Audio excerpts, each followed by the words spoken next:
नमस्कार दोस्तों, मेरा नाम अनिल सिंह राजपूत है। आप देख रहे हैं Manish sir maths YouTube channel. जैसा कि आपको पता है कि मैं ग्रुप डी का कंप्लीट मैथ सिलेबस आपको करा रहा हूं। इस कंप्लीट मैथ सिलेबस सीरीज के क्रम में मैंने आपको देखो कौन कौन से टॉपिक करा दिए। Number system, BODMAS, decimal fraction, LCM HCF, ratio proportion, percentage की आज हमारी 9वीं क्लास है। तो अगर आप क्लास को सीक्वेंस में देखेंगे, प्रॉपर टॉपिक वाइज देखेंगे तो 32,438 वैकेंसी में आपका सिलेक्शन लेने का सपना जरूर पूरा होगा। तो चैनल पर पहली बार आया तो चैनल को सब्सक्राइब करें। आपके सामने सबसे पहले क्वेश्चन पढ़ो, क्या लिखा है कि एक आयत की भुजाओं के मापन के दौरान हुई त्रुटिवश उनका माप 10% और 8% अधिक प्राप्त होता है। तो इसके क्षेत्रफल में होने वाली त्रुटि का प्रतिशत ज्ञात करो। तो जब आयत की भुजाएं नापी जा रही थी तो उसकी लंबाई को 10% ज़्यादा बता दिया गया और उसकी चौड़ाई को 8% ज़्यादा बता दिया गया। तो क्षेत्रफल में होने वाला परिवर्तन बताओ। तो आपने फॉर्मूला पढ़ा है, सक्सेसिव इंक्रीज का फॉर्मूला होता है x plus y plus x y बटे 100%। ये आपका सक्सेसिव इंक्रीज का फॉर्मूला होता है, x plus y plus x y upon 100।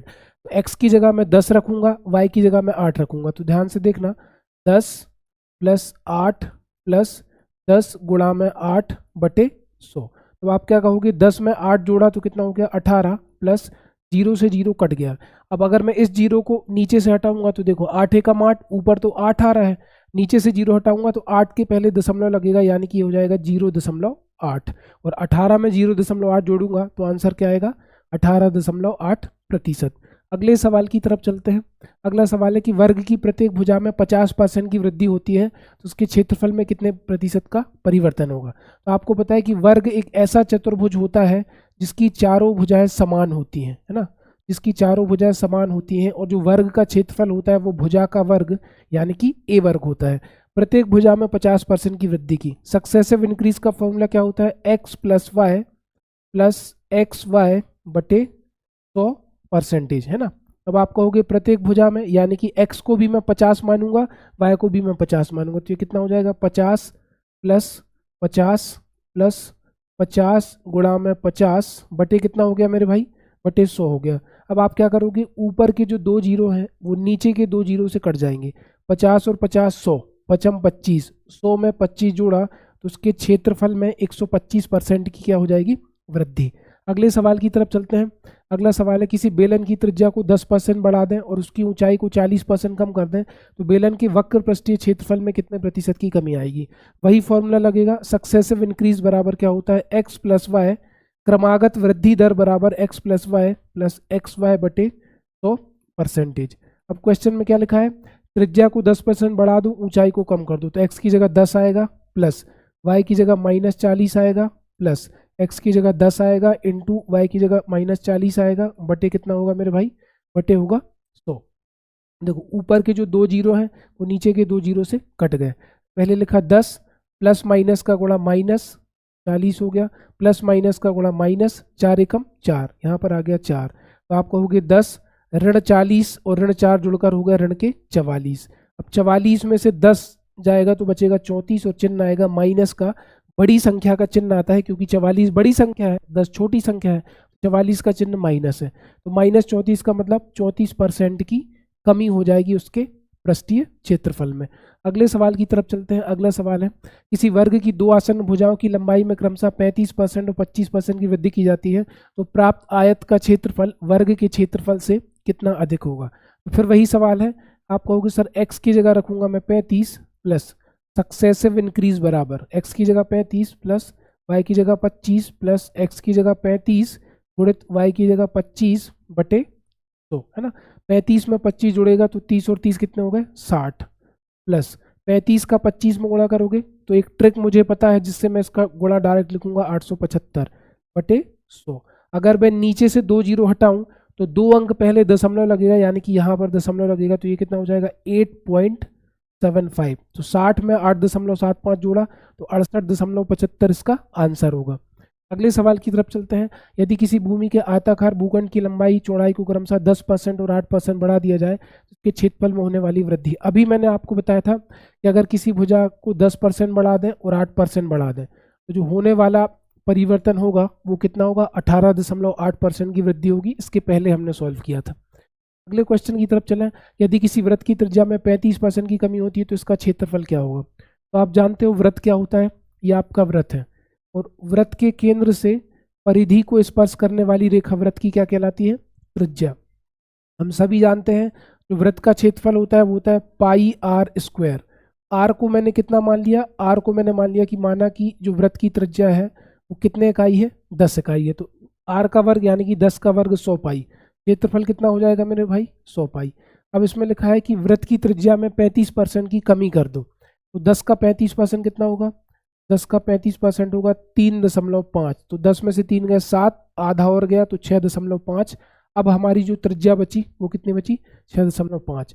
अब जो वृत्त का क्षेत्रफल कितना होगा, पाई आर स्क्वायर, आर हो गया 6.5 का वर्ग, 65 का वर्ग होता है 42 25, तो 42.25 पाई है ना। तो पहले क्षेत्रफल 100 पाई था, अब 42.25 है, तो 100 में से 42 गए कितने बचे, 58, 25 पैसे और गए, तो आप कहोगे सर 57.75 कम हुआ है क्षेत्रफल, कितने में से, 100 में से, है ना। दोनों का पाई हटा दो, प्रतिशत निकालने के लिए 100 से गुणा, तो 100 से 100 कट गए, हमारा आंसर आया 57.75%। ऑप्शन आपने देखा सही भिन्न में है, तो 75 को क्या लिखते हैं, 3/4, मैं आपको बता चुका हूं, तो 57.75 का मतलब है 57 सही 3/4%। अगले सवाल की तरफ चलते हैं। एक चुनाव में वोट डालने के लिए अधिकृत लोगों में से 90% लोगों ने अपने वोट डाले, डाले गए वोटों में से 80% वोट वैध थे, विजेता को वैध वोटों का 60% वोट प्राप्त हुआ। यदि विजेता को 64,800 वोट मिले तो वोट डालने के लिए अधिकृत या मान्य लोगों की संख्या आपको बतानी है। तो माना कि जो कुल वोटर है उसको मैंने कितना मान लिया, 100। अब क्वेश्चन में लिखा है कि 90% लोगों ने वोट डाले, तो आप कहोगे 100 का 90%, 90 लोगों ने वोट डाले और 10 लोगों ने वोट नहीं डाले, क्योंकि 100 का 90% कितना होता है, 90। डाले गए वोटों में से 80% वोट वैध थे, तो आप कहोगे 90 का 80%, 90 का 80% कितना होगा, 9 8 72, 72 वोट वैलिड थे, तो इनवैलिड वोट कितने हो गए, 90 में से 72 गए, 18 वोट अवैध हो गए। अब लिखा है कि वैध वोटों में से 60% वोट विजेता को प्राप्त हुए, तो 72 का 60% मिला विजेता को और 40% मिला उपविजेता को। 72 का 60% कितना होगा, 72 का 10% 7.2, 7.2 गुणे 6 करोगे तो इसको मिला 43.2, और हमारे हिसाब से कितना मिला है, 64,800, तो आप कहोगे 43.2 की वैल्यू कितनी होगी, 64,800। एक भाग की वैल्यू कितनी होगी, 64,800 बटे 43.2, दशमलव हटा ऊपर कितना आ गया, 0। 8 पंचे 40 बचा 3, 8 चौको 32, 8 अठंजा 64, 8 का 8, 3 0 आ गया, 9 छिंग 54 और 9 नाम 81, 9,000 बटे 6, 3 दूनी 6, 3 तिरका 9, 3,000 बटे 2, 3,000 में 2 का भाग दोगे तो 3,000 में 2 का भाग देने पर कितना आ गया, 1,500, और 1,500 का 100 में गुणा करोगे तो 15 एकम 15, और 1 2 3 4, 4 0 1 2 3 4, यानी कि 1.5 लाख इस क्वेश्चन का क्या आ जाएगा, आंसर आ जाएगा। अगले क्वेश्चन की तरफ चलते हैं कि एक चुनाव में एक उम्मीदवार जिसने 37% मत प्राप्त किए और विजयी उम्मीदवार से 5,20,000 मतों के अंतर से हारा, इस चुनाव में दोनों उम्मीदवारों को डाले गए मतों की संख्या बताओ। मैंने मान लिया कि माना कि कुल वोट जो थे, कुल वोट वो कितने थे, 100% थे। 100 में से एक उम्मीदवार को कितने मिले, एक को 37% मिले, तो ऑब्वियस सी बात है दूसरे को 63% मिले। जो ए है वो हार गया और जो बी है वो कितना हुआ, जीत गया, है ना। अगर दोनों की जीत और हार का अंतर देखो तो 63 में से 37 घटाओ तो 26% वोटों से बी जीता है और 26% वोटों से ए हारा है। जबकि क्वेश्चन में लिखा है कि उनकी वोटों का अंतर कितना है, 5,20,000, तो 26% की वैल्यू हो गई 5,20,000, 26 एकम 26, 26 दूनी 52, 1% की वैल्यू कितनी हो गई, 1% की वैल्यू हो गई 20,000। तो 100% की वैल्यू कैसे निकलेगी, 1% बराबर 20,000, तो 100% बराबर कितना होगा आपका 20,000 गुणित 100, 2 एकम 2, 2 एकम कितना हो जाएगा 2, 1 2 3 4 5 6, 6 जीरो लगा तो 1 2 3 4 5 6, इकाई दहाई सैकड़ा, हजार 10,000 लाख 10 लाख, 20 लाख इस क्वेश्चन का आंसर है, जो कि आपको बी ऑप्शन में नजर आ रहा है। अगले क्वेश्चन की तरफ चलें। एक चुनाव में केवल 2 उम्मीदवार थे, विजयी उम्मीदवार को कुल मतों के 38% वोट मिले, विरोधी उम्मीदवार को 6800 मत प्राप्त हुए, जो कि 34% के बराबर है। कुछ मत अमान्य थे, इनवैलिड थे। विजयी उम्मीदवार का विनिंग मार्जिन और अमान्य मतों की संख्या बताओ। तो मैंने मान लिया कि जो वोट है या तो 100 है या फिर इसको हम कह सकते हैं कितने परसेंट है, 100% है या फिर 100 है। उसमें से एक उम्मीदवार को 48% वोट मिले, तो आप कहोगे सर ए को 48% वोट मिले और जो हार गया उसको कितने परसेंट वोट मिले, 34% वोट मिले, है ना। 48 और 34 जोड़ो, 8 और 4 12, 4 3 7 और 1 8, 82% हो गया। तो बाकी के जो वोट बचे वो वोट हो गए अमान्य।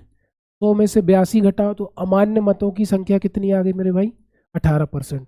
48% मिले जीतने वाले को, 34% मिले हारने वाले को, दोनों हो गए 82%। 100 में से 82 घटाया तो अमान्य मत कितने हो गए, 18%। इन दोनों के हार और जीत का अंतर कितना है, 48 में से 34 गया, 14%। हार और जीत का अंतर कितना है, 14%, है ना। अब इसमें लिखा है कि जिसको 34% वोट मिले वो 6800 के बराबर है। तो आप कहोगे सर 34% की वैल्यू कितनी है, 6800, तो 34 एकम 34, है ना, और 34 दूनी 68। 1% की वैल्यू कितनी है, 200, तो 14% की वैल्यू कितनी होगी, 14 दूनी 2800।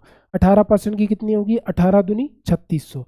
तो विनिंग मार्जिन है 2800, जो ए है वो 2800 वोटों से जीता, और इनवैलिड वोट कितने हैं, 3600, जो कि आपको बी ऑप्शन में नजर आ रहा होगा। 2800 से जीता, 3600 अवैध वोट थे। अगले क्वेश्चन की तरफ चलते हैं कि दो उम्मीदवारों के बीच हुए एक चुनाव में मतदाता सूची में शामिल 75% मतदाताओं ने मतदान किया। माना कि कुल वोटर्स कितने हैं, एक्स। अब कुल वोटर्स में से कितने लोगों ने वोट किया, 75%। अब जितने वोट किया उसमें से 2% वोट अवैध थे। जितने लोगों ने वोट किया उसमें से 2% वोट इनवैलिड थे। 100 में से 2 घटाया तो कितना आ गया, 98% वोट क्या हो गए, वैलिड हो गए। एक उम्मीदवार को 9261 मत मिले, जो मान्य मतों के 75% के बराबर था। यानी कि ये जो वैलिड वोट है, ये जो वैलिड वोट है इसका 75%, इसका कितना परसेंट, इसका 75% कितने के बराबर है, 9261। अब आप जानते हो सर कि 75% को मैं क्या लिख सकता हूँ, 3/4। 98% को क्या लिख सकता हूँ, 98/100। और 75% को मैं क्या लिख सकता हूँ, 3/4 बराबर है आपका 9261। अब इसको सॉल्व करोगे तो सॉल्व करने पर जो आंसर आएगा वो कितना आएगा, 16800, वो कर लेना। अगले सवाल की तरफ चलते कि एक चुनाव में उम्मीदवार ए को कुल मान्य वोटों के 75% वोट मिले। यदि कुल वोटों में से 15% वोटों को अमान्य घोषित किया गया और कुल वोटों की संख्या 5,60,000 है, तो ए को मिलने वाले मान्य वोटों की संख्या बताओ। तो आप कहोगे सर सवाल में लिखा है कि कुल वोट है 5,60,000, उसमें से 15% वोटों को अमान्य घोषित किया गया। तो 15% वोट अगर अमान्य है तो 85% मान्य है, और 85% का मतलब 85/100। और जो मान्य वोट थे उसमें से 75% किसको मिले, ए को। तो 75% का मतलब क्या होता है, 3/4, या फिर इसको लिख दो 75/100, है ना। तो ए के पक्ष में पड़ने वाले वोट आपको बताने हैं। तो ये 4 जीरो ऊपर के, 2 और 2 4 जीरो कट गए, है ना। 85 का 75 में गुणा करोगे तो ये आता है 6375। एक ट्रिक है जो मैंने आपको बताई है, 6375 का 56 में गुणा करोगे, इसका आंसर आएगा आपका 3,57,000। गुणा करके देख लेना, 3,57,000। अगले क्वेश्चन की तरफ चलते हैं कि एक चुनाव में केवल 2 उम्मीदवार थे। हारने वाले उम्मीदवार को 48% वोट मिले और प्रतिद्वंदी 6,000 मतों से जीता, और जीत का अंतर था 3%। तो अमान्य मतों की संख्या बताओ। माना कि जो कुल वोट है वो कितने मेरे भाई, 100%। अगर उसमें से एक उम्मीदवार को ए को 48% वोट मिले, है ना, तो 100 में से 48 घटाओ, 100 में से 48 घटाने पर कितना आ गया, 52। बी को कितने वोट मिले, 52%। हमारे हिसाब से 52 में से 48 गया तो बी की जीत का अंतर 4% है, और ए कितने वोटों से आ रहा, 4%, और बी जीता कितने से, 4%। लेकिन उसमें लिखा कि प्रतिद्वंदी को 6,000 मत अधिक मिले और उसने 3% मतों के अंतर से जीत हासिल की। हमारे हिसाब से 4% है, सवाल के हिसाब से 3% है। तो 4 में से 3 गया तो 1% जो वोट हुए, 1% वोट हुए वो कैसे मत हो गए, अमान्य मत, मतलब जिनकी गिनती नहीं हुई, क्योंकि सवाल में लिखा है 3% से जीता। तो जो 3% की वैल्यू सवाल में दी है, कितनी दी है मेरे भाई, 3% की वैल्यू दी है 6,000, है ना। तो 3 एकम 3, 3 दूनी 6, 1% की वैल्यू कितनी हो गई, 1% की वैल्यू हो गई 2,000। 2,000 इस क्वेश्चन का आंसर है। तो आई होप आपको आज की क्लास बढ़िया लगी होगी। अगर क्लास बढ़िया लगी है तो आपको Manish Singh Rajput official Telegram channel को ज्वाइन करना है, और 7 बजे मैं डेली लाइव आता हूँ। इसी नाम से मेरा दूसरा चैनल है, आप 7 बजे डेली मुझसे मैथ लाइव पढ़ सकते हैं। और मेरे इस चैनल को सपोर्ट करो, इस चैनल को सब्सक्राइब करो। मिलते हैं गाइस नेक्स्ट वीडियो में, धन्यवाद।